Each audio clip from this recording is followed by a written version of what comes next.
pledge allegiance to the flag of the United States of America, and to the republic which stands one nation under God.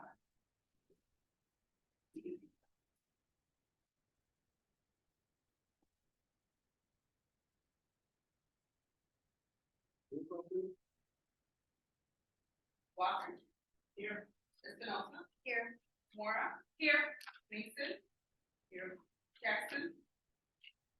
Hightower. Here. Kevin.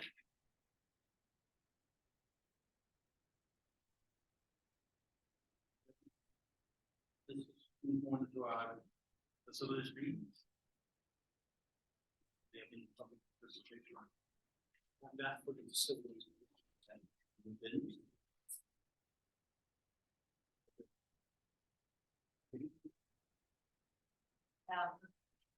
Gary Rowling, Carmen Miano from Bay with us, and we have Dan Critter from Lowell with us to provide updates on project, the change orders, bid review, and then installation and provide the exterior wall.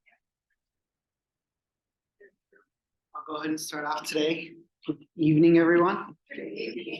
So I'll start off with a video for Riley Northlake, go into what we accomplished over the last month, and then end with some change orders here. And I'll turn it over to Jeremy. So starting off with the video.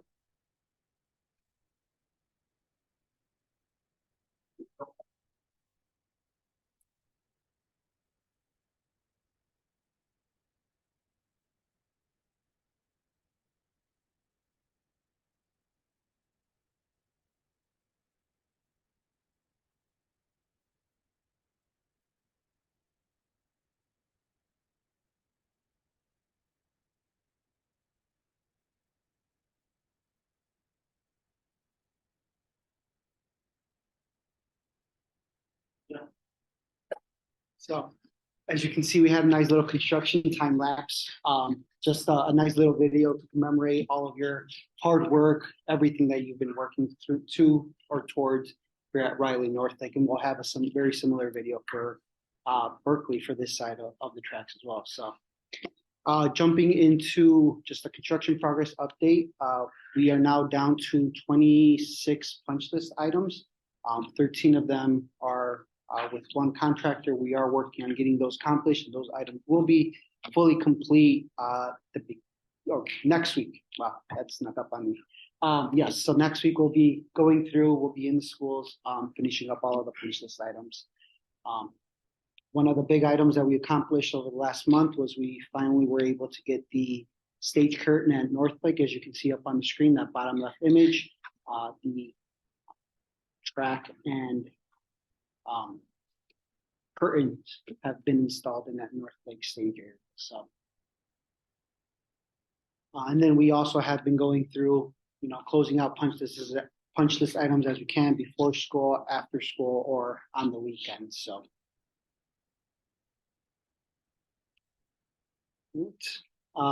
another item that we have been completing is the BAS mechanical systems, basically making sure that they're fully functional. We've been working together with Dale and the whole team to make sure that those are basically, once we turn those over, those mechanical systems are as free of bugs as possible. So, all right. Any questions before I move on to change orders? Questions? All right. So we'll start off with 3 new change orders, and then we'll circle back to some updates here. I only have 2 updates. So the first change order that I have is District Change Order 210. This had to do with, so there was just about 51 diffusers that were called out on the drawings that were to be existing to remain, but those diffusers were in ceilings that needed to be removed. Those diffusers are being supported by the ceiling, so when we needed to remove the ceilings, we actually had to remove the diffusers, store the diffusers, and reinstall them. That was something that we did not capture within our pricing of this scope of work. So the cost here is $14,929 to remove the registers, store them, reinstall them. There was also a few new registers that we need to replace just because of either when we removed them or some of them were damaged, so on and so forth. Some of them were just not usable. So a few new, I believe we had 3 new linear diffusers and a few square diffusers that we had to replace as a whole. This also included 2 cabinet unit heater covers as well within that price. So this work was all completed over the summer. So just managed to circle back, get this all closed up with the mechanical contractor. So next we had district change order 211. This is for PR 85 for the Wold issued documents on 10/9.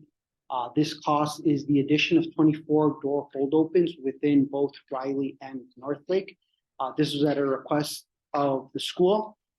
This cost includes all of the door hardware, mounting, powering, and those hold opens also get tied into the fire alarm system. The cost that we have is $23,935. The final change order that I have here for approval is district change order 212. We removed ceilings. We went through this last summer as well. There was some piping insulation that was asbestos. Some of it was just water damage. So we went through, replaced all of the insulation that either had the water damage or had the insulation removed through the abatement process. So the cost here is $2,913, and that work was completed on a time and material basis. So I do have 3 updates here. The first one is for PR 78. This is the dock lock and the shelter at Northlake. Back in, I don't remember when it was. I know Dr. Sullivan, Mr. White, Mr. Chavez walked Northlake. Mr. Chavez had a suggestion to install a dock lock and shelter at the Northlake loading dock. We've gone through, we received pricing for the dock lock, we received pricing for the shelter. The team here decided to proceed with the shelter outside of construction just due to a long lead time. So I know the team will be working on getting that shelter installed outside of construction. And then the second item for the dock lock, that suggestion, albeit a very good suggestion, is used more on a very highly commercial loading dock scenario, such as an Amazon or such. So because of that, I know Dr. Sullivan and the rest of the team decided that was going to be an option that they'd live with for now, but they'd also put into place a new policy that if there is somebody delivering something into the North Lakes loading dock, they could not be in the truck while it was being offloaded, just as a safety measure. So that is the direction the team is currently moving. We're just trying to prevent anyone from inadvertently pulling away if someone were loading the back. So our requirement would be that the driver has to exit the vehicle while loading the loads. It's just an additional safety. All right. 2 more updates. PR 81, the Northlake projector relocation. We originally had this value at $13,150. We completed the work, working with the Wold team, found a better solution. So now this price has been reduced to $1,689. So just about $11,500 in savings. So roughly. The very last item that I have, as Laura mentioned, is the replacement of damaged panels at Riley's east elevation. Through the construction process, we had machinery that damaged one of the metal panels above windows at Riley. So we've worked with our roofing contractor to get a cost to install new metal panels above those. And that cost is, sorry, I didn't write that one down, but it's just over $24,000.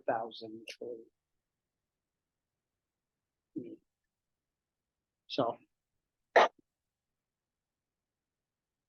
it's I'm sorry? Already done. We have this, it's almost like a telescopic forklift. When we were bringing in material, I believe, it was just hit during that process. So. Okay. $26,840, total cost for the labor and materials. And because of the lead time, Mhm. I did look into builder risk insurance policy that would cover that. Because we're unable to identify which contractor would use the equipment at the time when they were moving materials to the second story. The cost for the repair is less than the deductible on the building price. Or getting that repaired, we opted to move forward outside, this repair outside of the contract, so will not. We do have to extend the OSIP for some other work, but we don't want this to then further extend.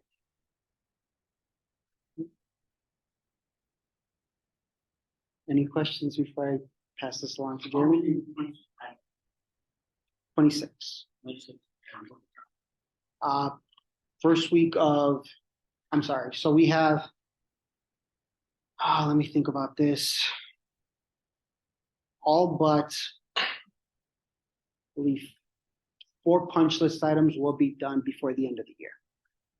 Those 4 other punch list items are 2 North Lake roof ladders, metal panels, and we're waiting on a cage for a clock. So this is all late change order work, essentially. Any other questions? Okay. Thank you. Jeremy? All right, good evening. I'll again, just like Ricardo did, we'll start off with the time lapse for Sunnyside MacArthur here. There's no audio.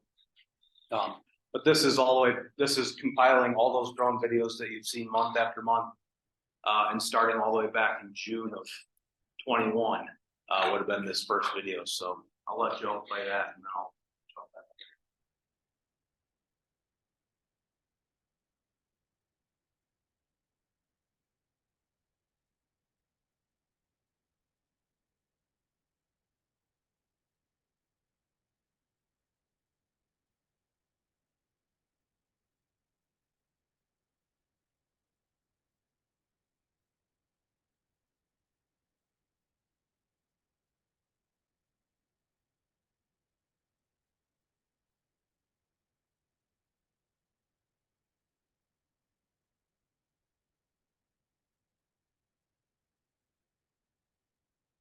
Jeremy, since if you know Ricardo said, I will. Okay. This is Jeremy and Ricardo's last in-person investigation, unless something else comes up. Yeah. But this is part of their plan transition out. They're finally in person today, so it's a big deal. And Mr. Critta will be coming in occasionally, depending on what we need to have done. But this is a big moment for us. Try not to get Thank you. emotional. Yeah, absolutely. No, thank you. It's been awesome. You know, this video, it's a nice little showpiece. I know we've shared a lot of the drone videos with you guys. It's been nice throughout the project to share these. This provides some good aerial images of your property, and what you've got and what you've got to look forward to. So, my kind of summary of Sunnyside MacArthur is pretty short and sweet. Believe it or not, we actually did the 11-month warranty walkthrough 2 weeks ago, Dale. So right now, our team is just working through the small list of items that were generated during that warranty walkthrough and making sure that the contractors are coming through and following up on those and addressing those issues as we approach the actual 1-year warranty, January 4th, I believe it is. So that's just something we do. We'll do that again when we get to the 11-month point on Riley North Lake. We'll come back, do that walkthrough, make sure that contractors are being responsive. You know, between now and when we get to that point, we should be notifying them of warranty issues, but it's always nice to do a walkthrough and just make sure everything's accounted for at the end. So that's really it. Everything on Sunnyside MacArthur is wrapped up. The fields are done, the punch list is done on the fields. Yeah, we should be good to go over here. We'll wrap up Riley North Lake very shortly here. And as Dr. Sullivan said, our team is working on transitioning out of here and on to the next project. But we certainly appreciate your guys' efforts and partnership in this. It's been a really good project for us, and hopefully you guys feel the same. I know it's been a good one. So. Well, on half, yeah, we're going to thank you guys for these last, 3 years? Yeah. During the pandemic, you guys shining stars. Thank you. Yep. That's all I have. So, all right, thank you. And with Dan Critta with your information. Oh, I was looking for it. Good to see everybody. I know this feels like the official departure of our Gilbane teammates here, but I know they don't go away. We work on them the projects, and when they need to come back, they step back in, as will we. And we're not going away anywhere soon either. So just wanted to go over a quick change order tonight that deals with the Sunnyside and MacArthur front entrance. We've got a change of $3,648, and this is the kind of an enhancement at the main entry doors to both MacArthur and to Sunnyside. So to allow students to get back in, there's a motion detection device there to unlock that door so they have a seamless entry, but yet still creates a secure barrier, because when you're in the office area, we want that to be a push button by the front desk to allow people in the building. So your office kind of serves as a locking zone or a kind of a locking area, so that anyone that leaves that office has been vetted and can be re-enter the building at their discretion. So this allows students and other people in the building to come back in that door. And we'll be working out a solution, possibly a little bit different than this, also at Riley North Lake, to have the same feature.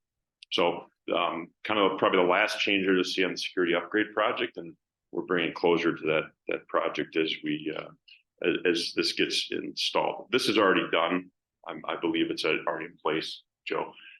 But Riley North Lake one will be forthcoming. Any questions on the change order? And then the second thing we've talked tonight is speaking of security, the last round of our security upgrades was bid at December 11th. We took bids for Jefferson, Whittier, and the administration building. It was kind of the last piece of the puzzle to round out the district security. We had 3 bidders. 2 of them were a little higher than we expected, and the low bidder, although it surpassed the budget a little bit, this was a budget number we were holding from a couple of years ago. So we really didn't escalate it kind of to track with the times. But it came in a little bit higher than anticipated. But the company that was the low bidder is a high quality company, and they've done all the other security work in the district. So they know your buildings. We think it's a good number, and it's very comprehensive to cover all the bits and pieces. And I'm sure we added a thing, device here or there on the security package as we develop that with the school district and Joe and his team. But we feel the number is in alignment with what we'd expect, and recommend award to the video and sound as your vendor. Questions on that? So the bid will be presented for the board to award it.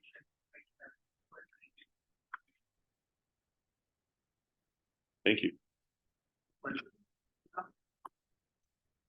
All right, thanks. To everybody.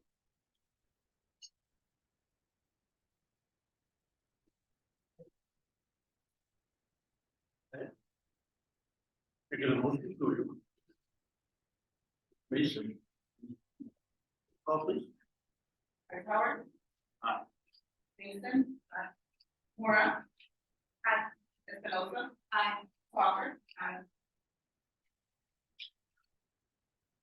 Like always, you guys are welcome to go right over to the board. You're all welcome to stay.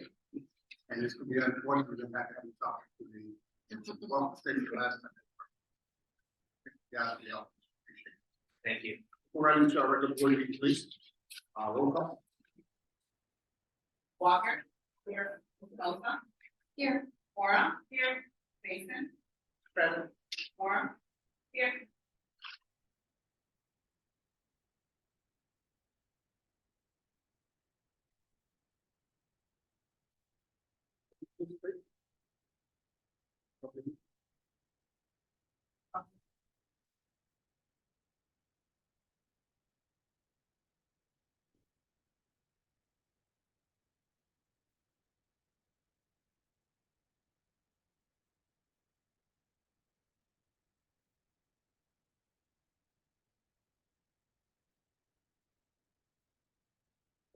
Love you.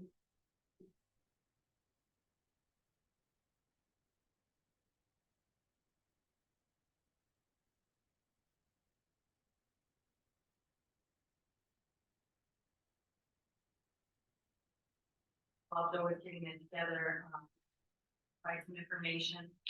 2023 levy for the District 87 was calculated using the 2020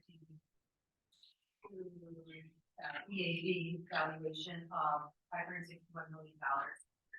Anticipated new growth of approximately $1 million, and December 2022 CPI of 6.5%, which is capped at 5%. And an estimated increase in the 2022 EAV of 25% based on the South triennial reassessment. We have not received any indications from Cook County this time, from the assessor, like we did a few years ago when the reports for residential and commercial industrial properties related to the reassessment were posted on the website. Our request for the property tax increase is an increase of 7.3%, which is higher than the 5% cap CPI prescribed by law. This is being done to protect the district's financial operation in case the estimated amounts used in the levy calculations are different than those used in estimation. Gives the district flexibility in placing the money in specific funds and have the funds that have the greatest need. This percentage also takes into consideration the levy adjustment of Public Act 102-0519. In any event, the county will lower our request to the CPI allowable increase of 5%. However, by requesting a higher amount of reduction could occur in all funds. We could provide the county with a direction of how to make the reductions should they need to. But if the reductions are higher, then they will continue down that the direction. Property tax generates roughly 50% of the district's total revenue, and money collected in the 2023 levy will be used for expenditures in 2024 school year. As part of this hearing, and in accordance with the Public Act 102-0895, I am mandated to disclose the district's cash reserve balance, all funds held by the district related to its operational levy. Presented on the screen, and you can go to the next screen. One more.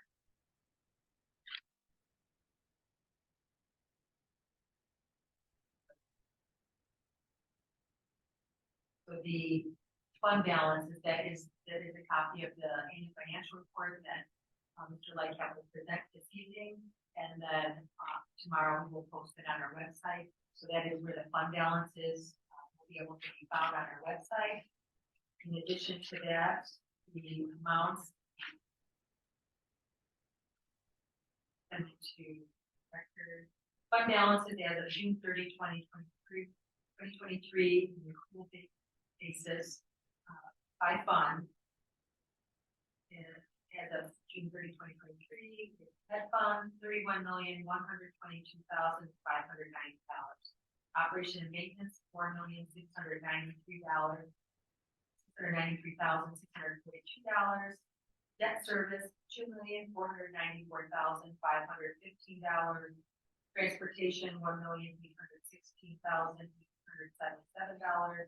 Municipal retirement social security fund $1,136,859.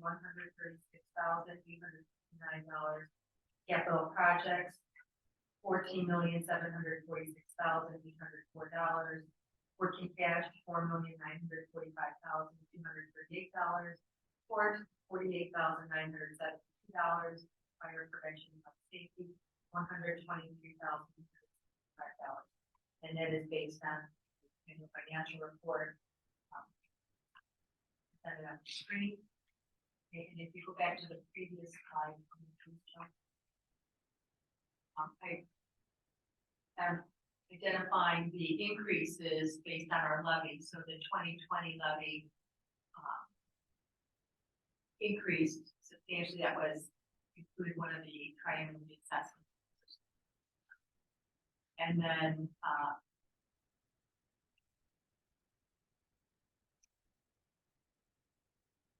the current levy increase taking into consideration, this is the increase that I'm asking for, which is everything including debt service, overall 1.9% increase. I estimate the extension to be 1.9%, 5% the cap, because there's a lot of unknowns from the county. We don't know what the increase will be.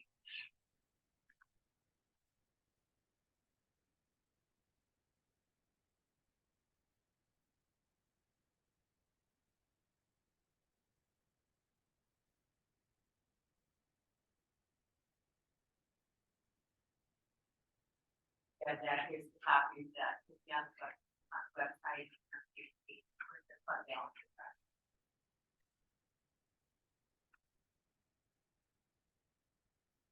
This fund is not part of the tax cap legislation. However, the principal and interest of payment for the existing bonds and the bonds approved through referendum will be included in the 2023 levy. The levy is scheduled to be filed with the Cook County Clerk this week, and that will keep us in compliance with filing by the last Tuesday of December. Are there any questions?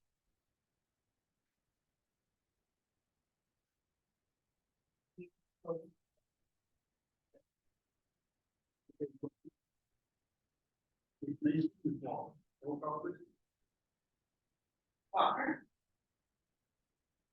Walker. Aye. Espinosa. Aye.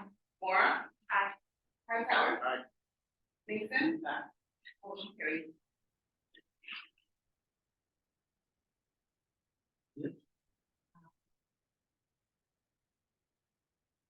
So bid awards.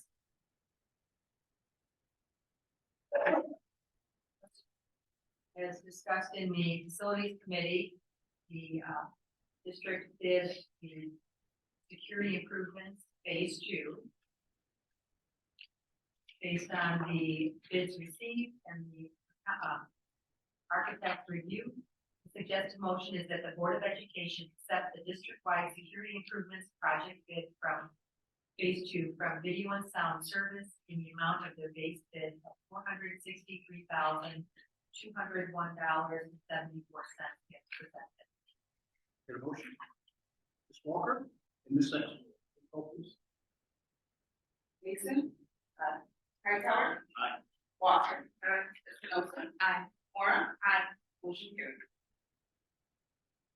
And then this evening, we have Joe Lightcap with us from Baker Tilly to present the June 30 fiscal year ending June 30, 2023 audit and then information about the packet. Well, Hi, everyone. Thank you for having me. So we'll be going over the fiscal year 23 audited financial statements tonight. First off, before I start, just as I usually do, because they're really good and really consistent, I'd like to thank the business office for their help in performing the audit. A lot goes into the audit. It's not a quick process, but the district business office is a great partner in getting that work done and being able to prepare the financial statements and present them to you tonight. On the next slide, a little bit about the agenda for our discussion tonight. The engagement team, I'll go over the engagement team, the 2023 audit deliverables, with the focus then on the audited financial statements and the reporting and insights letter. And of course, open discussions at any time. If you have anything you want to stop me, ask a question, feel free to do so at any time. So your engagement team, myself, Anna, and Brooke, your core engagement team, which has been the engagement team for the last, I think, few years, with Brooke as the senior. So we've had some good consistency on the audit team, which which always helps. And I'm sure it's appreciated by the business office as well. It's definitely appreciated by me having my team underneath me. But here I'd like to also just point out our contact information. Should you have any questions outside of this presentation, before the audit, after the audit, whenever, you have our information, feel free to use it at any time. The audit procedures are completed and the reports are issued on December 13th. A little bit about the 2023 audit deliverables, the comprehensive annual financial report, the state AFR that the excerpt was just shown by Laura, the reporting and insights from the 2023 audit, which is our management letter. We do an agreed upon procedures for the self-insurance and the report on federal awards and the consolidated year-end financial report. The report on federal awards, it's your single audit, your report on your major programs. We kind of rotate, do a risk assessment rotation every year. This year we tested the ESSER and IDEA funding. We found no program findings, so a clean audit for the single audit as well. The consolidated year-end financial report will be issuing that soon. The non-audited services. So in addition to performing the audit, we also do a few different services for the district. We're required to disclose those and make sure that the board knows really that while we help the district with a few certain things, ultimately management takes responsibility over these items, reviews these items, and this is still district information, even though we're helping. So we help with the preparation of financial statements, some adjusting and conversion journal entries, really taking the district's trial balances, your monthly financial statements, and put them into the format required by accounting standards. And then preparation of the two reports related to the report on federal awards. So the schedule of expenditures of federal awards and the data collection form, which goes to the federal audit clearinghouse. We'll go over a little bit about the audited financial statements. So in the next slide, some of the financial highlights. We've once again issued a clean or unmodified opinion on the district's financial statements. The highest level of assurance you can get from your outside auditors. States that the information is reasonable in all material respects. It can be reasonably relied upon by an outside user of the financial statements. So the good, clean opinion you want to see. The annual comprehensive financial report, as the name suggests, is a comprehensive document and is more comprehensive, more transparent than what is required by accounting standards. So the district goes above and beyond what is the minimum requirements to present the annual comprehensive financial report. What that has is some additional historical information and information about the district's policies in the transmittal letter in front, and in the back there's statistical section, which has a good 10-year trend information of district finances, so you can see how the district has progressed over the last 10 years. A couple of points to, back to the part. Sorry, I paused when I should. The couple of highlights just to point out and to give you kind of those places. The management's discussion and analysis, which is on page 5. This is the story behind the numbers. It's really a good synopsis of the financial information compared to the prior year. So management's perspective of what happened number-wise. So it's a really good spot to get a good high-level overview in plain English as opposed to the rest of the financial statements. The statement of net position and the statement of activities. This is the one time of the year and the one spot where you see all of the district's funds together in one column and all of your assets and liabilities. So your capital assets, all the building work you're doing, that is on these financial statements at their historical cost, and also your long-term liabilities, your long-term debt that was issued to finance the construction. That ends in net position. And really, net position, what you want to see is the long-term historical trends, what net position is doing. This year, it went up by about $8.6 million, mainly due to the construction. So when you invest in capital assets, invest in buildings, that raises your net position. As you stop doing that and you pay off your debt, and depreciation hits, it might start going down or leveling off. But right now, you're kind of in growth mode of net position with the building projects that have been done. So it's the only time you really see that, and although those numbers in your net position, like I said, increased about $8.6 million. The next slide. So that it's a little hard to see, a little small, but there's a different basis of accounting as well that aligns more with the annual financial report that Laura presented. And this is the modified accrual basis of accounting, so a real short-term perspective of the district's finances. So short-term receivables and short, payables at year end. It doesn't include any long-term debt. but it does include the outflows. So your spending on long-term debt, your annual principal and interest payments, and also your annual construction costs. So fund balance overall decreased by about $35.7 million, which was attributed to the spend down of the prior year bond issuances. So you spend a lot on construction, and that is shown as the decreasing in this short-term perspective fund balance. When we look at the operating funds, which would be those first four columns, the general fund, operations and maintenance fund, transportation fund, and municipal retirement and social security fund, IMRF fund, we look at those funds. Those funds increased by about $3.87 million, and that does include about $3 million of transfers from the operations and maintenance fund to capital projects to help fund some of the projects this year. So that comes out to about 11.7 months of expenditures kind of in reserve in the operating funds. So obviously if the state should delay payments, or county should delay payments, or the state legislature should determine that the district has to fund more of its obligations for retirement and things like that, that cushion is kind of there in the district's finances. When we look at kind of revenues increased mainly due to ESSER spending. So you got ESSER grant to cover some of the capital projects spending, and expenditures really only increased due to the capital projects costs over the prior year. So your main operating expenses didn't increase too dramatically. On the next slide is the financial profile score. So the state has a form. Thank you.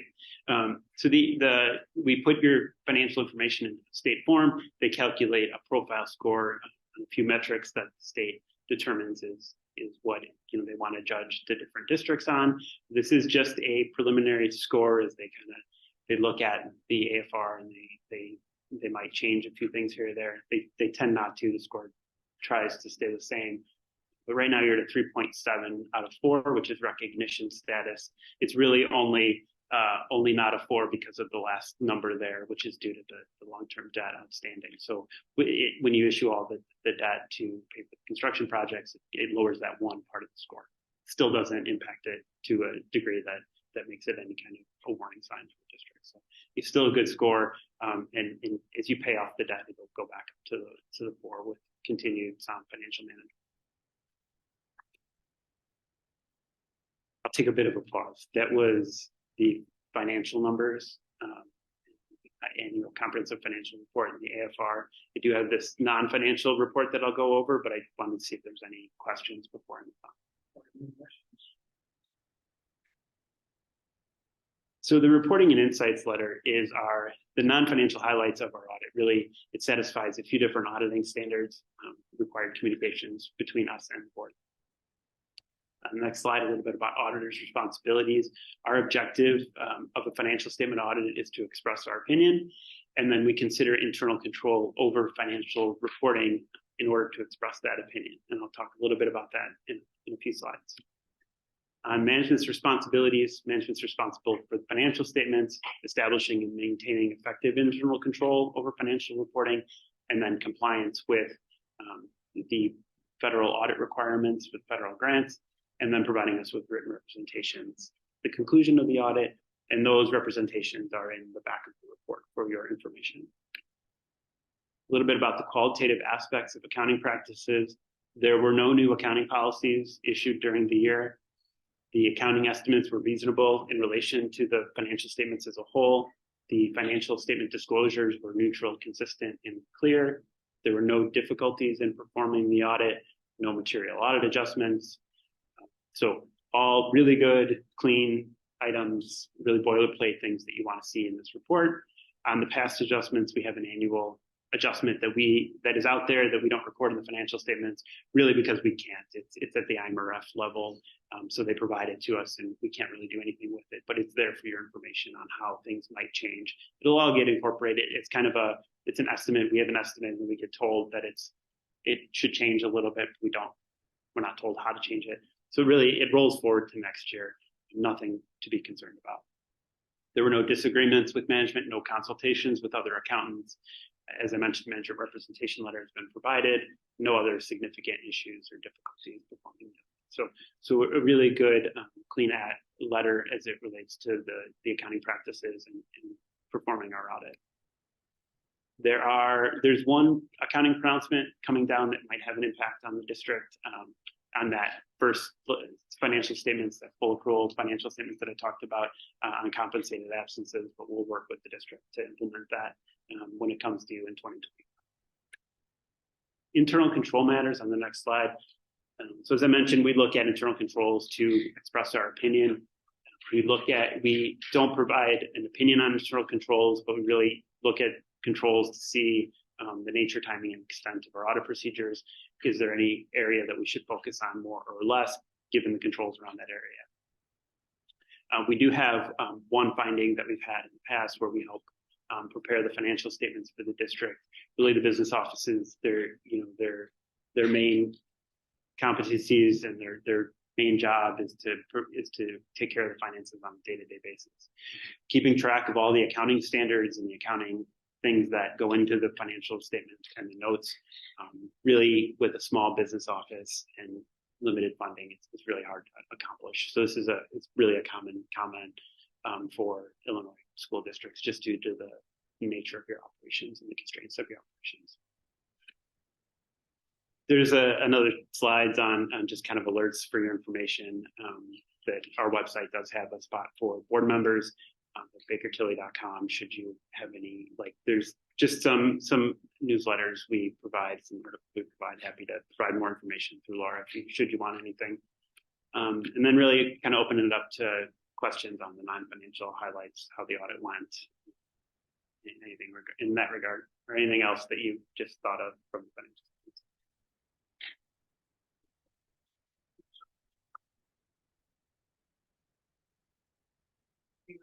As Joe mentioned, we are grateful that we've had the consistency with the audit team of Baker Tilly, which does make it a lot easier.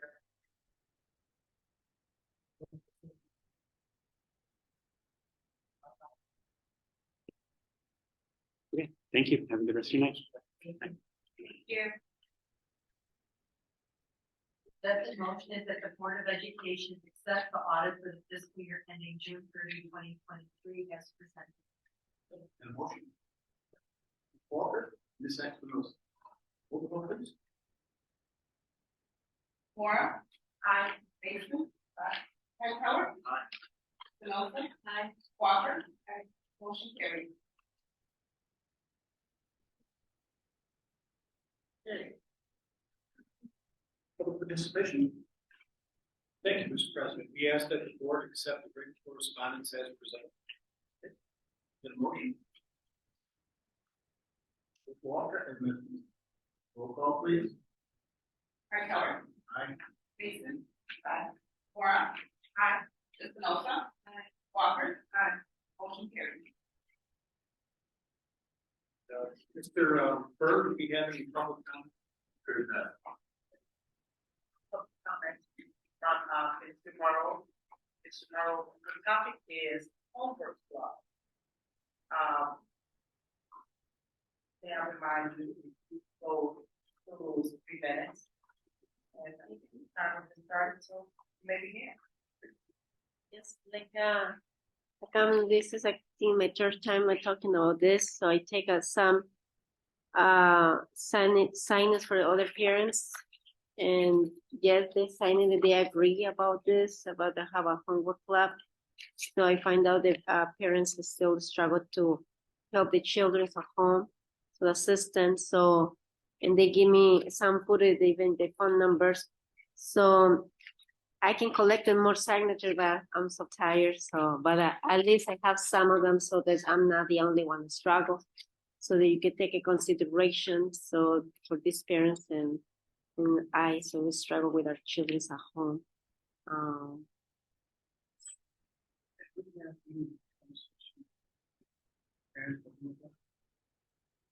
We've had conversations, Mrs. Shapiro has had conversations with Mrs. Hennigan and Dr. Spatter in the administration. We do have actual results.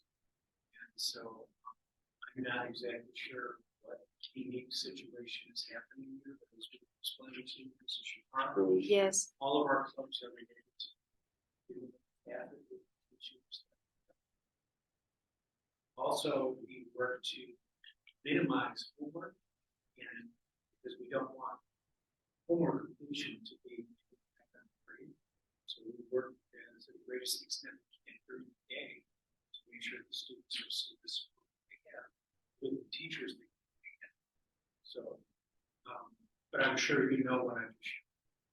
yes, I agree with what you said, but in this case, my child is a special education.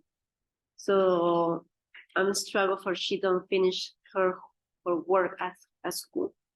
So even so, as in a home, she struggles, she feel overwhelmed. I don't have any more assistance for my part because I already paid for all the tutoring's help. So my conclusion in instead is a homework club for her, or give her more time, and or somebody to help her with one-on-one, finish her academics, because she needs more time.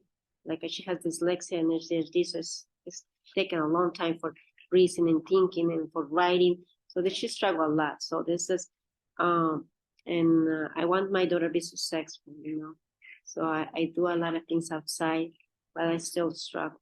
So it's why it says, and also I find out their parents, they say that sometimes their kids don't, they ask a question for the homework and the parents doesn't know. So I make the voice for them too, because I'm not just thinking about myself, like it says. So it's take a community to be together. So I'm here for any opinions and any suggestions. I appreciate it. I'm tired. I'm fast. I need a bed right now. So now expand for this. So we'll continue to do so, and especially because we don't want any of our children to not be successful. But when you said issues like dyslexia, it's very important that we do the best we can. Situation. So we'll continue to work with the school and the support.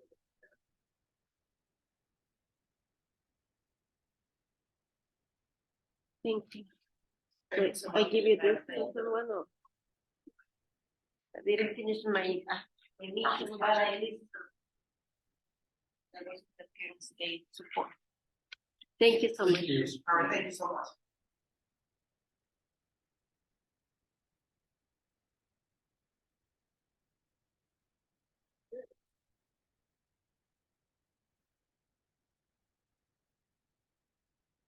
And we ask that the board approve the minutes of the regular board meeting of November 13th, 2023, and the closed session of October 23rd, 2023.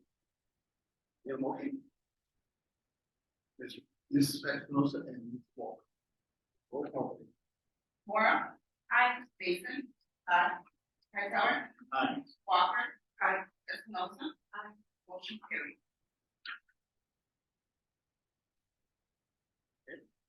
Reports, no old business. Okay. That the Board of Education approved the accounts and claims payable authorization as presented, and there were no questions. Your motion. Mason and Ms. Walker. Roll call, please. Walker. Aye. Hightower. Aye. Espinosa. Aye. Mora. Aye. Mason. Aye. Motion carried. And the monthly revenue report is included in your packet for your review, and this is informational purposes.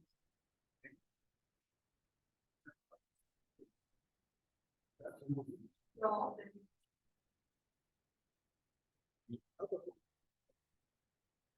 So I get a motion to go into closed session. Mason.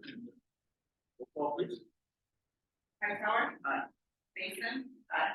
Mora. Aye. Espinosa. Aye. Walker. Aye. Motion carried. I don't know how long we're in closed session. Okay, no, not long. They just relax, don't get too long. Mr. Byrne will turn it off.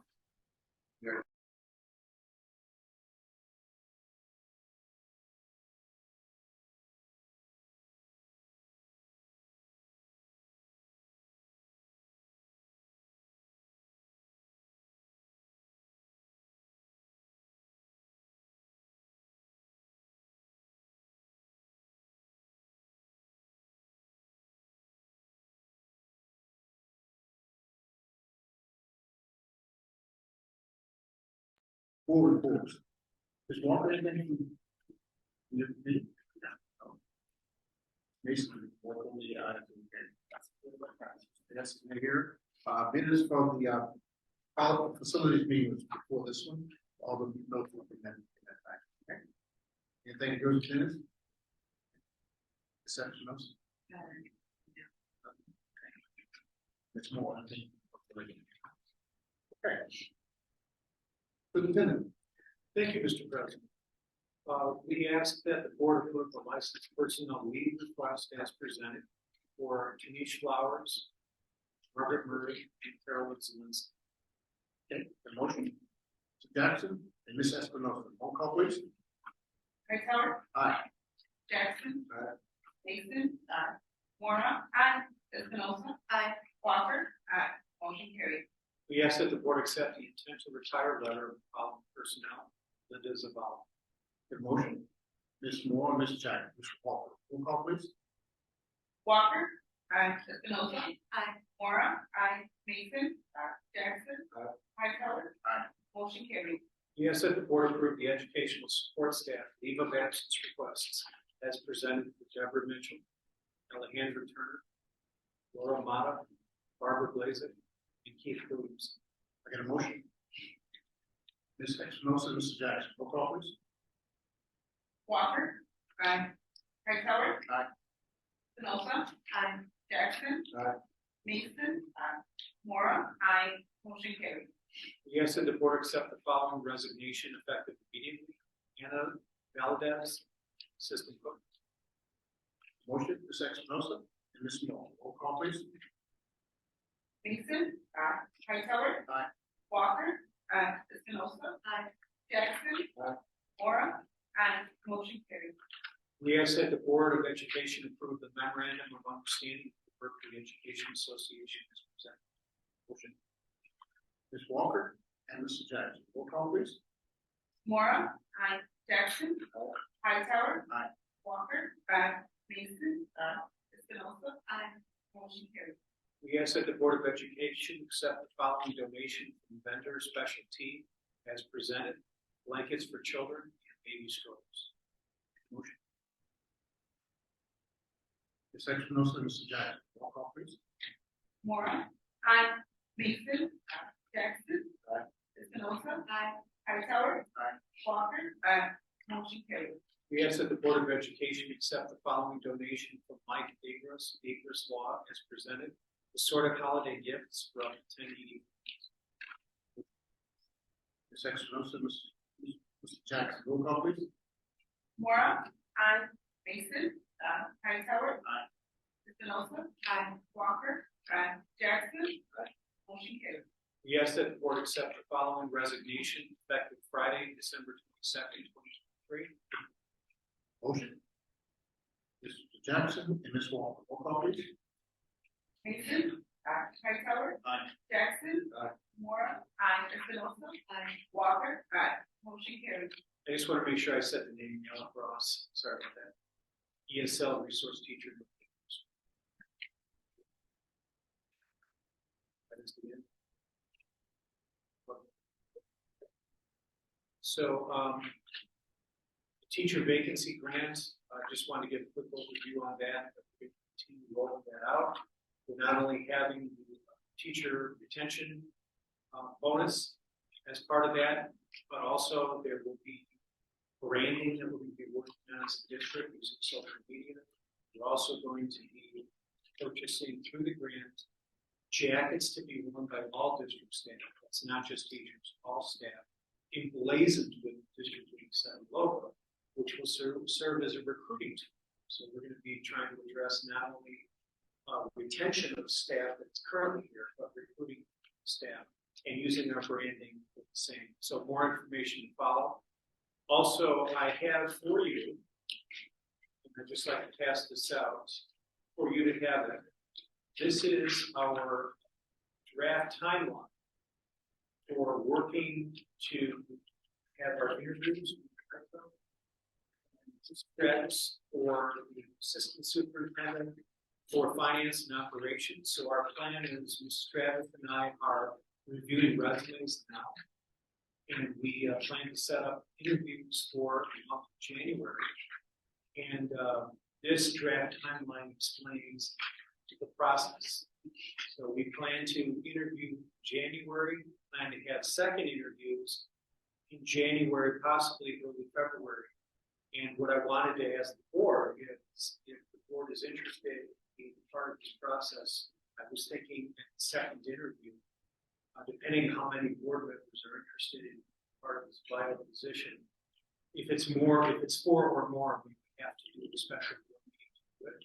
But I wanted to make sure I offered that opportunity to the board, because the position of the assistant superintendent for finance and operations, like all of our positions, they touch everything.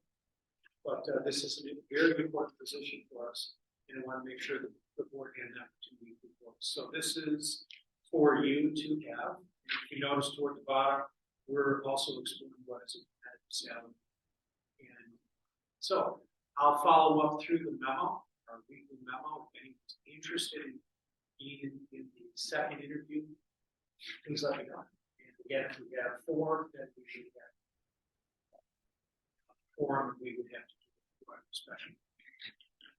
Additionally, I wanted to mention, and Mrs. Espinoza, maybe this will help us with our the plan with working with our principals as part of their evaluation process. I'm going to be having parent meetings with the principals in your school, and I'd like to invite you to that. Let's see what we can work out. It's this idea. I'm really looking to improve our feedback. And so this is me with the principal. We have things we want to talk about, such as student attendance, such as reading 30 minutes at home, those kinds of things, but also getting ideas from the parents. What can we do more to help with the children? Yeah, maybe a homework club, for example, is something. I don't know, but I wanted to have that ongoing communications feedback loop going. So I'd like to invite you to that. And that's just a thought. And I had it kind of the idea of also as a superintendent listening to it. But the more I reflected on this, I didn't want it to be just with me, because I didn't want to bypass the school. I wanted to be part of it, because we're a team throughout our district. So I just wanted to mention that that was an additional thing that I've been working on. So I'll reach out to you, Mr. Espinoza. Okay, that's the end of my report. Thank you.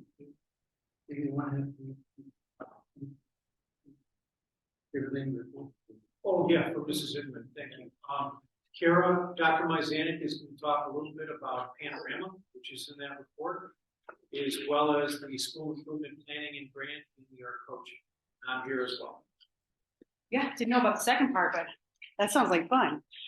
All right, first up, we're going to go ahead and do a little bit of a presentation on Panorama. We know that I bring this information to you in the fallish winter and then again in the spring of each year. And it's hard to believe, as I was putting together this presentation, that it's been my 3rd year in this role. So I took a little bit of a different approach in looking at our 3 years worth of data. How has it looked? And we have come in those 3 years from returning from a pandemic to then hopefully getting into that implementation, and now we should be on the other side of things. The exciting part is I think our data shows that. So I'll take you through that right now. Trying to figure out what I need to do for Joe to make sure he's ready to queue up on the next page. Okay, here we go. We're ready for the next slide. Of course, you know this information, but I think it's always good to review, like, why do we use Panorama? What is it for? And the areas that we are looking for information in. We have emotion regulation, self-management, social awareness, growth mindset, sense of belonging, and teacher-student relationships. And for most of those cases, we have information 3 through 8 that is based on the student response, but we also have a K through 2 survey that is just our teachers that are responding. We do this 3 times a year, so fall, winter, and spring. So it's nice because we have those checkpoints to see how our students are progressing throughout the year. And that data is real time. And then it's both nationally and locally norm-based. Awesome. See, it was like a wavelength. He didn't need me to do anything. So our first part is emotional regulation. I have our data from K2, 3, 5, and 6, 8. And I know it feels a little bit small there, and you have copies that even came out smaller. So my apologies. But I think the most important part is looking at that trend line over these last 3 years. I will note that K2, the survey is only going back to 2022, because that was when we made the changes to the K through 2 survey to be a little bit more robust. So on this one for emotion regulation, we have really been spending a lot of time focusing on this, knowing that the pandemic has had a big effect on our students within this area. So as a district, it's been a focus point. We see that there's been a rise with our K through 2 students in that area, 88% in our most recent survey. And our 3 through 5 were at 54%, again, trending higher. But in our 6 through 8, we saw a little bit of a dip. But at the same time, when you look at us over time here, 2021 all the way to 23, we haven't substantially gone without that range of give or take 5%, so at 49%. And this is really just how well do the scholars feel that they regulate their emotions. The next part is self-management. So our K through 2 at 89%, another upward trend. Our 3 through 5 at 68%, where we've kind of stayed within that 66 to 68% area, but 69 being our highest point of it. Again, getting back on that higher end of the 60s. And then in 68, 6 through 8, we're at 70%. And then self-management is how our scholars are regulating their emotions, thoughts, and behaviors in different situations. For social awareness, the K through 2 survey looks a little bit different. So it's just on a response of favorability. We had a 79% with K through 2. In 3 through 5, we saw that they were at 70% in the social awareness, and our 6 through 8 at 62%. When it comes to social awareness, we're looking at how they consider the perspective of others, and especially with that empathy for others as well. Growth mindset, and in this one, we don't have K through 2 survey because this is really an individual's perspective, so it's hard to gauge that until they get to about 3rd grade.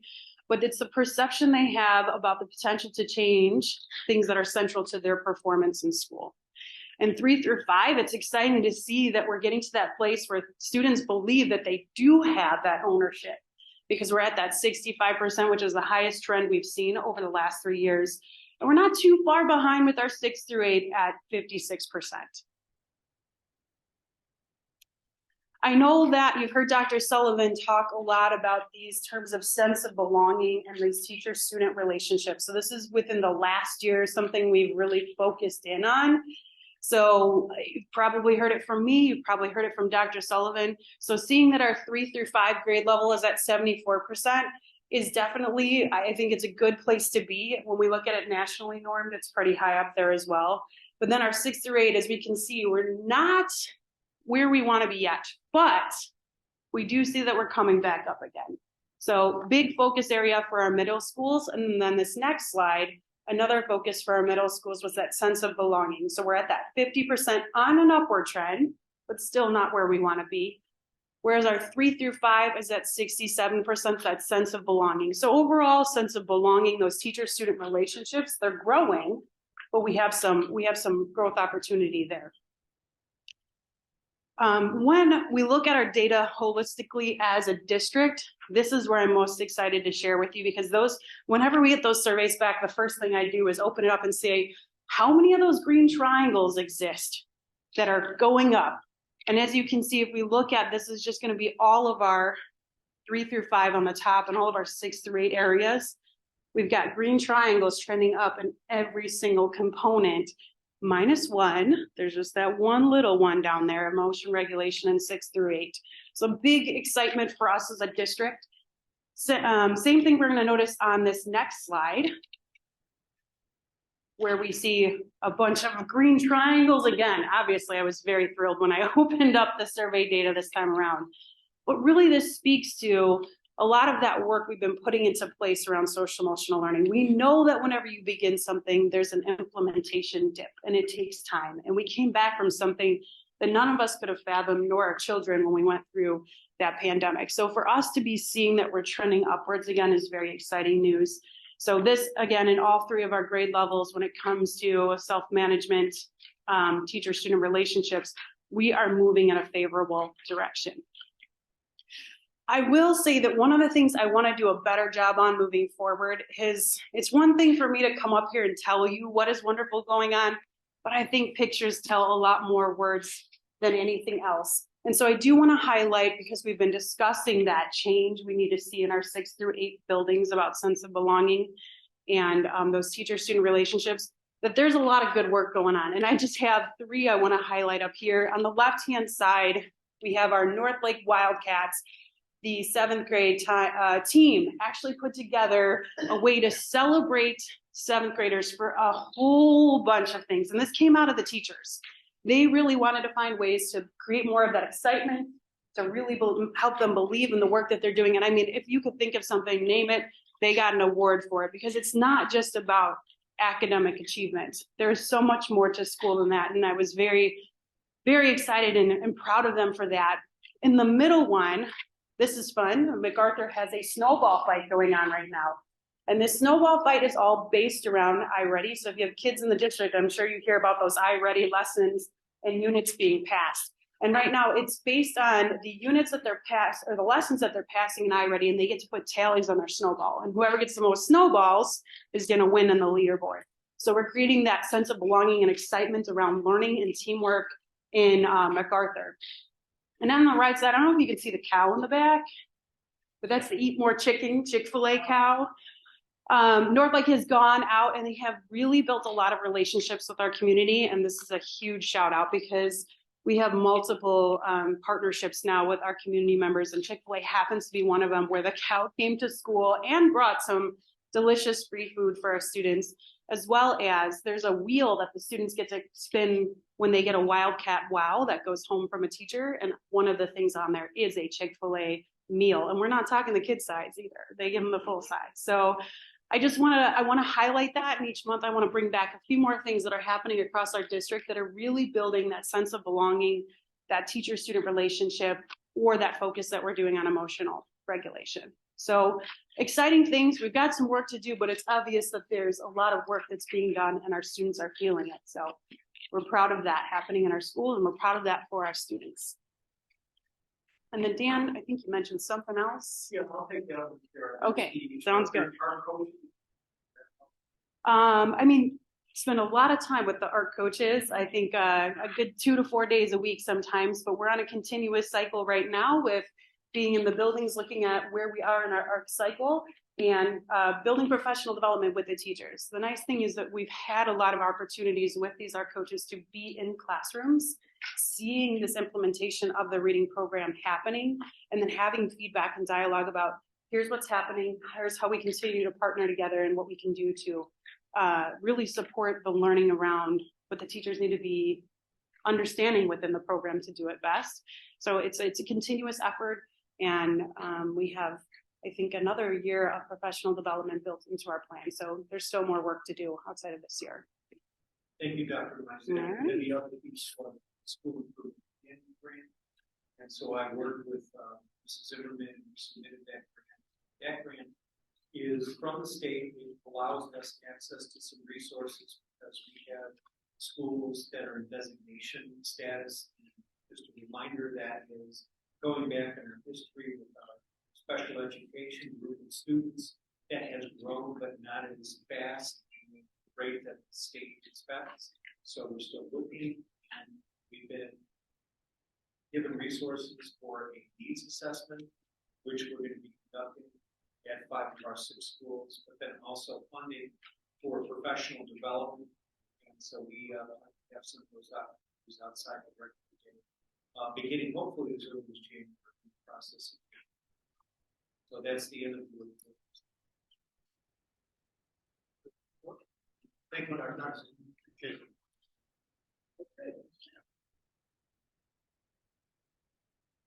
The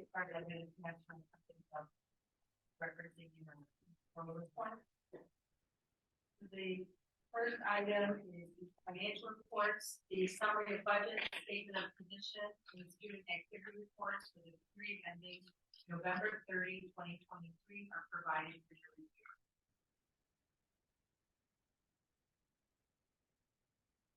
Then it brings the public hearing. Next item is related to tax levy. Suggested motion is that the Board of Education adopt the 2023 tax levy resolution as presented. Get a motion? Mr. Jackson, and Ms. Moore. Roll call, please. Hightower. Aye. Jackson. Aye. Mason. Mora. Espinosa. Walker. Motion carried. And the annual financial report was provided to the board, in your packet, and, actually, the light cap reference, not only audit report, in financial report, take a file as well, and then to save and to exporting.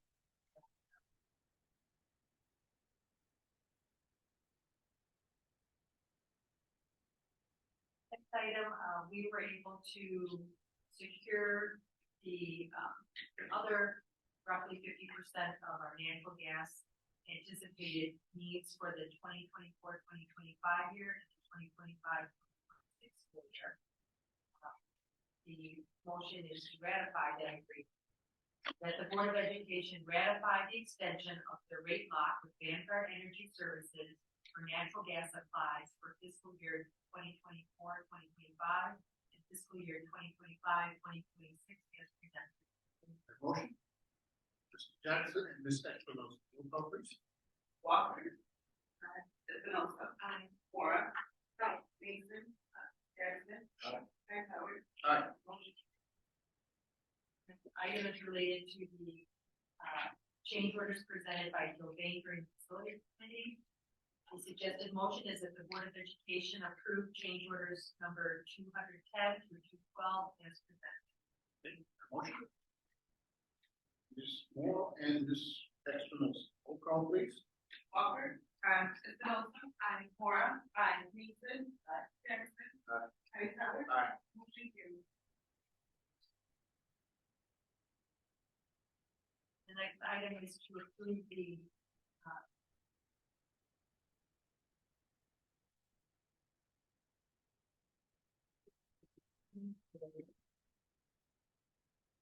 for the AV project change order number 4 as presented.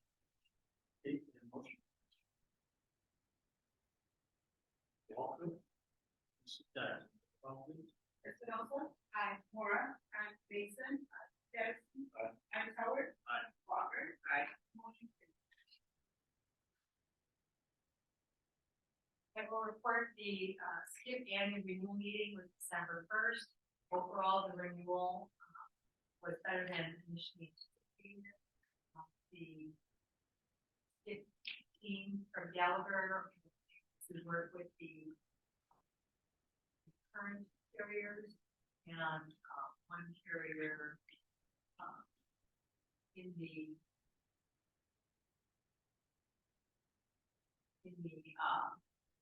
access policy was not able to provide the same terms and favorable market rules. So they did have another carrier that presented favorable terms, and so they switched that one carrier. But other than that, it was a favorable term. And then we also had the mid-year update. One of the items that they shared was that they are reviewing with the expanding the matching grant program, which we have used to purchase the mats at the doorways, some of the cleaning equipment, and I know Mr. White likes to come up because they collect how much grant funds we get, and then Mr. White provides. Mr. White and I attended the O'Hare Noise Commission School Sound Insulation Program. It was very interesting. The initial 11 schools that are being targeted does not include any of BSD87. However, they did say to stay tuned because they are the Chicago Department of Aviation has contacted FAA and has indicated that there are schools that received insulation 20, 25 years ago, and really that insulation has become lifespan. So we will continue to attend. They set up a committee and start their first meeting next month. So we'll attend the meetings just to stay abreast of it, and should an opportunity come up, we'll be ready. To tomorrow morning, I'll attend the Village of Berkeley Joint Board meeting regarding their TIF district. And they review their annual review of the past year. And then they usually share any updates that are on time. And then the last thing I have on my report is spreadsheet I shared with you. This will become, this was approved by the governor, and it will be effective for the 24-25 school year. So annually, the business officer for the district will present to the board a review of the expenditures versus the fund balances in the annual financial report. And it'll be a 3-year look back, averaging 2.5 years of fund balance, and that it is a cumulative total, so it's actually all of the funds together, all the operating funds, transportation, operation, and the ed fund. And should the district exceed that allowable, maximum allowable fund balance, then a plan would have to be submitted by the end of December each year to indicate on how the district plans to impact that. We are not, you look on the right-hand side where it says the FY23 DFR fund balance. So the combined fund balance of those three funds is at $34,047,000 figure. The maximum allowable for those three funds based on the averages is $100 million, 20,000. So we are not at risk of exceeding that. So they would be report to file with the state, but this is something that was approved and will become a resolution.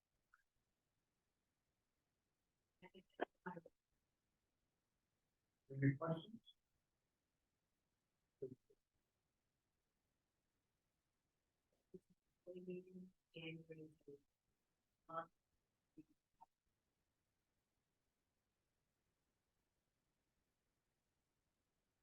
Thank you. Great. Listed on my oral report are vacancies, pretty much stay consistently where they have been. With certified staff, support staff, who are in district-wide security. So it's pretty much staying consistent. I've been watching our Apple track system to see if we get any good super graduates, but we have not reached out to a few universities, shared our vacancies. So we will see with winter break coming up if we get some interest in that. The career fair season for the spring has opened up, and so we've registered for all of the ones that we attend university. So that'll be off in February. We are looking into, well, we've already ordered some materials for our career fair, and then we're looking to have new tablecloths, which have come in already, a new backdrop, because we've kind of changed our model. So they include those, and possibly new communication, partnering and making some connections with West 40, because West 40 has now a communication/marketing department. So we're looking to partner with them, Mr. Berman and I, and also Dr. McZenick is going to help us so that we can get branding through the vacancy branding on our homes. But looking to make some flyers, a lot of different things more attractive in the next hiring. Also, Ms. Ortiz, the administrative assistant for HR, has looked into 2 HBCUs for us to attend their career fair, Alabama State and Howard University. Both of those will be in the open up their registrations. Things to get ready, do a little stuff. I hope that helps us out. And then also, Dr. Sullivan, myself, Ms. Walker, Ms. Espinoza, and Ms. Moore, we all attended the Triple I conference in November. And like I a great time. We had a really, really great time. There was a lot of people, really busy things, but it was so much. I wish I could have called myself to a lot of. But we divided and conquered. I saw Dr. Sullivan in the session. I would jump out and go grab another one, Miss Walker. It's more of it was phenomenal. I'm like, I should have been more. So it's something I look forward to attending because you learn a lot. I think you gave a wonderful overview of school board, superintendent, and Mrs. Smith. I think you gave a really great overview. I was going to talk to the executive director of IASPR and tell her it needs to be changed to triple I and include the organization for HR. And I think if you put that in there, and all four, even though they cover HR, I mean, it was really great. And so we did, Dr. Sullivan started a spreadsheet where we kind of captured our takeaways from it. So I guess we could share it with you, but I'll let you hear from some of the school board members that way. Maybe you can share one of your biggest takeaways with the team, but it was absolutely amazing. All of our neighboring districts, just everybody in the state level. Since we on this side of the room, in 2 minutes. That's fair, because sadly, I didn't go to the Friday, Saturday session. I went to Sunday, which is a little bit more nice. There was still a lot of people. But I got I was able to sit in with the session called New Board Members. And it was nice because it was almost like an open forum. And my 2 takeaways from that session was, if for parents that still have children in the district, the balance between parent, school board member, or just simply community members. That was really fascinating and resonated with me. I thought of parent teacher conferences when you walk in, like, you get the snicker like, oh my God, is she critiquing? I'm just the mom. I want to know how my kid is doing. So it was that kind of conversation. And the big thing for me is how imperative it is that we're out in the community. Go to the events when we can. Dr. Sloan, by the way, thank you. I've noticed your weekly reports. You're telling us what is going on at the schools. It was that kind of example of how important us as board members that the community sees us, the kids see us, the staff sees us for support. So it was great with you. It was great. There was awards for superintendent of the year, and also school board member of the year. People really do a lot for their communities. It was very inspiring for us. Thank you for allowing us to go. I am definitely extras. It's great. It's already into it. Well, I have to do what you say. It was really, really awesome. We had a great time. The keynote speaker, Dr. Tara Ratchford, she was awesome. She told the story of how she took the GED 8 different times. And each time she went to take it, her mom kept telling her, she kept her mom can't take it anymore. Her mom kept telling her, keep taking it out, keep selling vegetables, right? So food so that she couldn't take this GED. Long story short, she finally she passed the time. She is now Dr. Tara Ratchford. Because her education and just her encouragement led her to do what she had. So one of the other sessions I how to attract talent for principals, teachers, and superintendents, which is really awesome. And so they talked a lot about our previous phase. Our support staff needs to be with principals, but therefore people don't want to do work with principals. So you don't make it much harder than what role as a principal.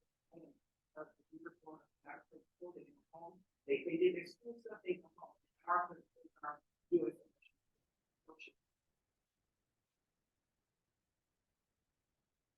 One other session I want to talk about involving our youth in our work. How do you attract your youth to come to our work and have them come to the way you have us from your grade 30 of what you call a junior group. They sit it on the unit and they observe and they come back and they see that they take that. Those are just some of my takeaways in my short 2 minutes. Really, really educational, really, really well. It's a really awesome experience to be there and do a lot of other things at other schools throughout the state. You got a real nice team. You know, I'm gonna echo what everybody just said about, how great of a event and how well it was put together and just the resources that they extended to all of us. Wonderful. I think for me, the main thing that I'll say that maybe is different from what everyone has already shared is that, I was, thinking in terms of, how do you put yourself out there and how do you support the school and the students? One thing that, I'd like to see, and I don't know if it already exists, maybe I just don't know how to get it, to have like a calendar each month that shows us what activities are happening at school. That way we can lend ourselves to become more available to support them because, I know that there's weekly memos that go out by the principals, different events. This past month I was at Whittier for a gold party. I was at North Lake for a fall festival, and then I was at Riley for a event that just happened last week. So there's a lot happening, and if there's a calendar that can overlay into what we do so that we know what's happening, maybe we can try and a little bit more, or at least me personally, because I hadn't been enough at the school, but I think to what we're saying is just how do we support them. So that was my takeaway. I have one more thing. The book by Dr. Tara Rochman. I think it's something we should purchase this year for all of our 8th graders. It should be a reading assignment over the summer. And then we should go back to the discussion on it. It truly talks about how to overcome obstacles. And I think if our 8th graders, 8th grade and going into high school, they're facing, this is a book that teaches them and encourages them, regardless of what your obstacles may be. Here's how she overcame your points for how you put it up. But I think if it's for the district or individual schools, but just for our 8th graders, I think that speaks volumes this because that's what we're trying to make it to our children to show them how to overcome changes and the things that they're going to face their first year in high school that they did face. I say we can 12th and 7th grade so that we can talk to them about it in 8th grade. I'm okay with that. Yeah. It was awesome. I see my daughter, they get me free time of the summer. They come back on that first week of school and they discuss it. They get ready for the summer at first class. They don't have to look at Dr. And Zoom. That's something you guys can take on. As a recommendation, we want to let that team take it on and get back to us. How we can move forward. That's a good idea. You have for us? We will report back on staff. Yeah, I'll work with Dr. I was in that same seminar. It was very inspirational. We put together a really good team. Good job, everybody. Okay, let's go out into the audience. Mr. Byrne, you up? Hey, how are you? A few quick notes. So something that we had some discussion about today, we're going to be transitioning our student information system to Skyward. Skyward has a new platform. It's called Cumulative. It's been out for several years. About 40% of Illinois districts we use Skyward as part of the transition to this new system. We did not want to be front runners in this because of the new software deployment. A lot of things that they fixed that weren't working properly when it was first deployed. So we feel like it is the right time. Skyward, for those of you that know, is what we use for our student information system. So it's our grade book. It's all of our student demographics, attendance, discipline, enrollment processes, parenting conferences, state reporting, and active one. So the new product should lend itself to being more user friendly, provide better data for each staff member that's more specific to them, and be a little more user friendly. So we're getting that started now. The transition date should take place between July 2nd and July 10th. So a lot of work from now until then to make a smooth transition, but we got involved in that and we're excited about that. E-rate is something that we pursue each year. That's how we get some technology tools paid for by the federal government for our district. So that paperwork is out there, so we're getting responses back. This year it will help pay for our internet, that we're excited about. As was discussed today, there was video and sound got awarded the project at Whittier, Jefferson in the main office for security cameras and access control. So there's been a lot of planning with that, but we're excited for that project to get done. And that will get those buildings up to speed with our other 4 buildings that just got that completed. It was exciting. We just finished some work in the North Lake cafeteria today, projection screen, audio, and so forth. And the last couple of days, I've been just able to be in some schools last week and today, seeing how some of the gym spaces, cafeteria spaces are being used that are used. Those are the spaces that have some unique technology setups with pull-down screens, projectors, surround audio, wireless mics, and it really opens up doors for how they're using spaces. The gym teachers can also do it. So that work is just about buttoned up in our 4 schools. And then we'll start exploring what opportunities there are for Whittier and Jefferson who don't have some of those tools that are on the schools now. So beginning some planning on that possibly could be incorporated in the future. So those are just a few updates. Any questions for communication? Okay, Mr. White. Start off with the good. We got a lot of the major HVAC issues under control. Stabilized North Lake. North Lake, Arthur. Good. It's all pretty good now. We still have a handful of issues that they're working on, but the buildings are stable. It's looking good. So we're still working on the issues that we know of, and we are also preparing to deal with issues that we know we're going to have to change, like future projects for infrastructure, future older items that may be changed. So, it's all good. Good progress. For busing, we're still in the same situation. It's not there's still personnel shortage. We made those changes. We find buses on the north side of the district, and it hasn't worked out well. But I still have issues on the south side. So it looks like I'm going to have to end up finding some bus routes on the south side to help alleviate late buses arriving at the end of the school day. For instance, the bus would get there to 4 o'clock. School would dismiss at 3:30. So we'll end up having to find routes to eliminate that delay. We are planning for next school year different scenarios and situations on how to solve that problem.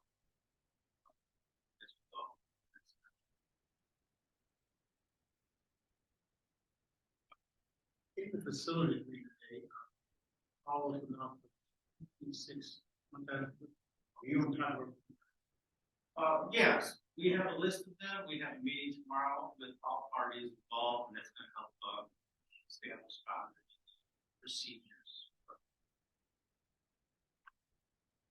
Any questions for facility? Suzanne, do you have anything for us?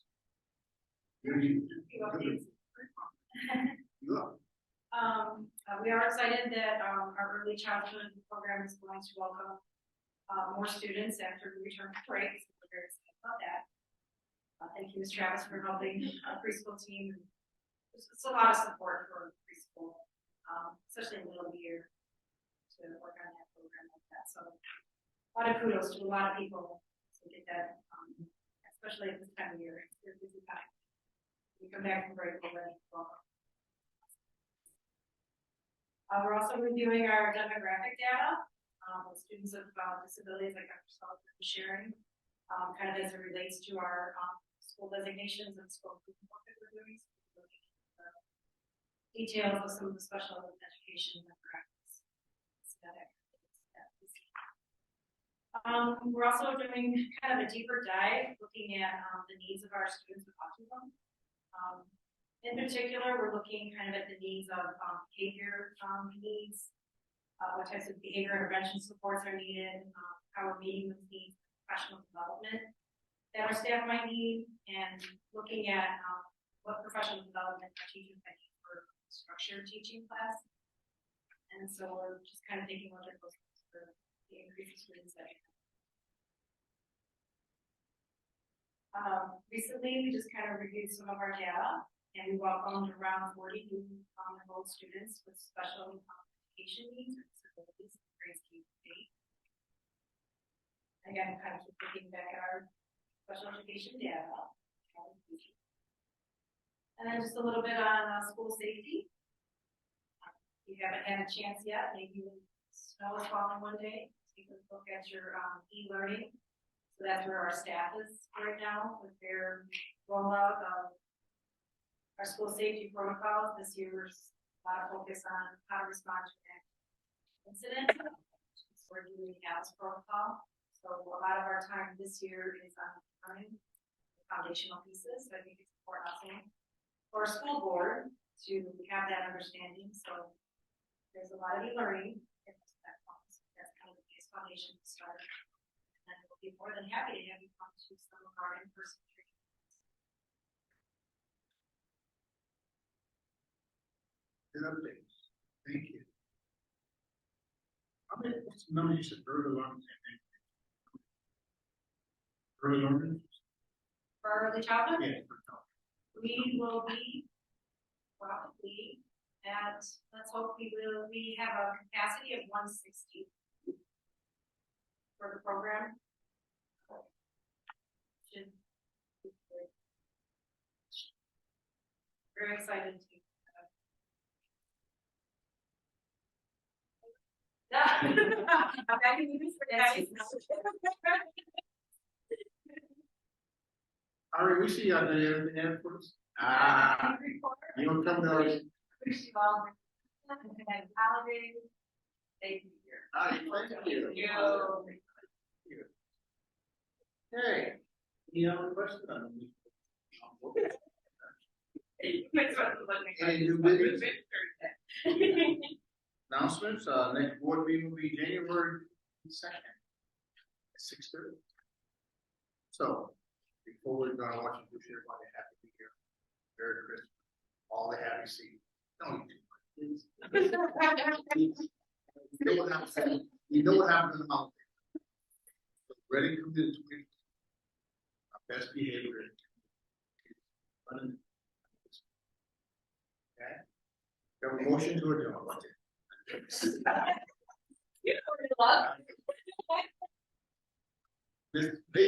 Miss. Roll call, please.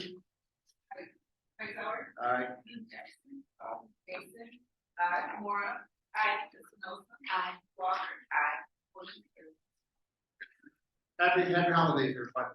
Holidays. See you in 2020. Walker, that's a nice.